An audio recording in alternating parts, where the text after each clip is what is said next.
of the 20th century marked a new era in naval shipbuilding. The age of powerful armored giants, battleships, began. Great Britain was the first to launch its HMS Dreadnought, which gave its name to a whole type of ship, thus involving other countries in the naval arms race. Russia also followed the trend.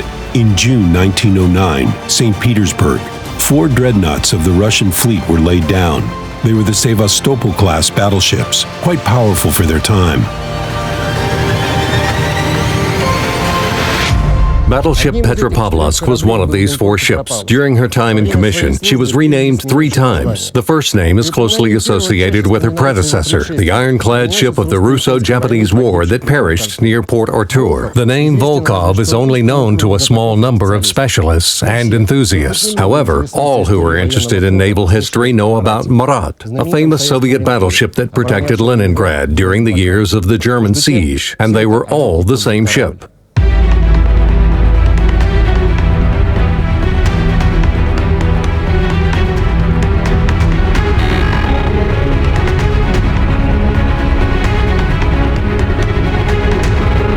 The Petropavlovsk project was developed by the Technical Bureau of the Baltic Shipyard in St. Petersburg. In June 1909, the battleship was laid down at the same shipyard and completed within a couple of years. In 1914, she was commissioned and joined the Baltic Fleet. Compared to the last ironclads of the Russian Navy, the new battleship looked like a giant. She was more than 180 meters in length. Her beam was about 27 meters. The displacement was almost 26,000 tons, and the draft was more than 9 meters. The number of superstructures was minimal. The upper deck only had gun turrets, 2 smokestacks, 2 masts, and 2 conning towers. The one on the bow had a compact superstructure. Petropavlovsk's power plant included 25 Yarrow boilers and 10 Parson steam turbines. The boilers were located in the 4 boiler rooms between the turrets. They used both coal and oil. The turbines were installed in the battleship's 3 engine rooms. They actuated 4 propeller shafts. Under normal operation, the machines were producing 32,000 brake horsepower, but the maximum output could reach up to 42,000 brake horsepower. The Petropavlovsk's armor layout was unusual for that time. Having learned from the Russo-Japanese War, engineers decided to cover all the freeboard in armor. The main armor belt was 225 millimeters thick between the first and fourth turrets on the waterline. Its thickness thinned out on the bow and aft to 125 millimeters. The top armor belt from the bow turret to the aft turret was also 125 millimeters thick. Towards the bow, the thickness dropped to 75 millimeters, while the aft was not covered by the top belt.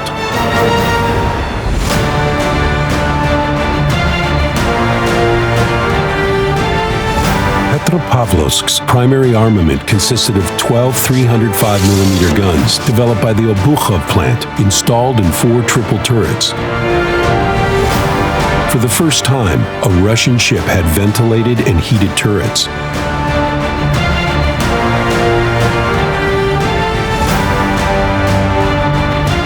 The secondary armament consisted of 16 120mm guns designed by Vickers.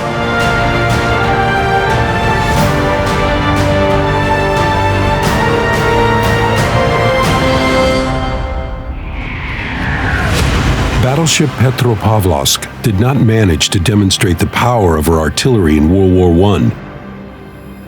But after the October Revolution, she sided with the Bolsheviks and in 1919 engaged British ships.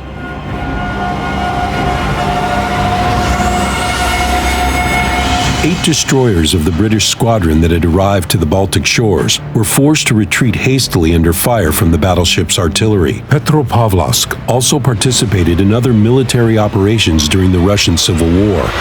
During the White Guard mutiny in the Krasnaya Gorka fort in 1919, Battleship Petropavlovsk fired 568 305mm shells. You can imagine the scope of destruction inflicted by Petropavlovsk primary armament salvos upon the fort. However, 2 years later, she opened fire at Krasnaya Gorka once again, only this time as a rebel, supporting the mutiny in Kronstadt.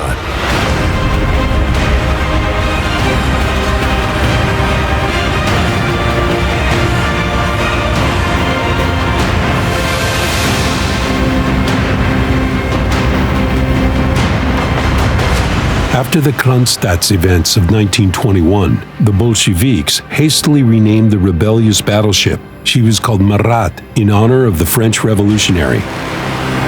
In the 1920s to 30s, the ship underwent extensive repairs and serious modernization, which considerably altered her exterior. During the winter of 1939, Battleship Marat participated in the Winter War, supporting the Red Army with her primary armament and dueling with the Finnish heavy shore batteries.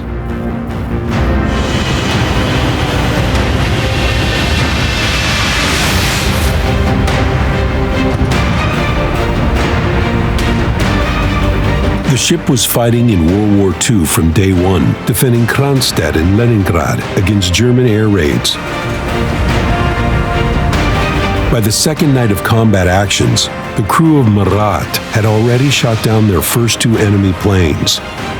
By September, German troops approached the city and entered the effective area of Marat's primary armament guns. The battleship cracked down on the enemy with her devastating artillery fire. The German advance was stopped, but after the first days of the siege of Leningrad, Marat became a priority target for German pilots. On September 23, 1941, about 40 German aircraft simultaneously attacked Kronstadt. 2 half-ton bombs fell on the battleship during the raid. One of them hit the forward section of the ship and caused ammunition detonation. A 300-meter high pillar of smoke rose over Marat. One of the turrets literally flew up over the ship and collapsed on the breached deck. 326 crewmen died, including the captain and the commissar of the ship. As a result of the explosion, the forward superstructure was torn up to the second main turret, and the rest of the guns were disabled. The surviving crewmen heroically strove to save the ship, but without success. Marat sank. Only 3 meters of her board remained above water.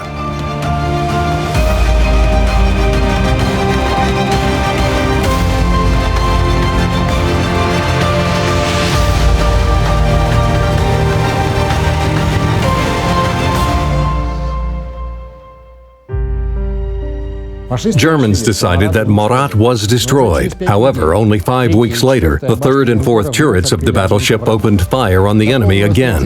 The battleship, which recovered her original name, Petropavlovsk, continued to fight the German troops until the siege of the city was lifted. After the war, Petropavlovsk served as a stationary training ship until 1953, when she was struck and scrapped, thus ending the service record of the battleship that made 2 of her names famous, Petropavlovsk and Marat.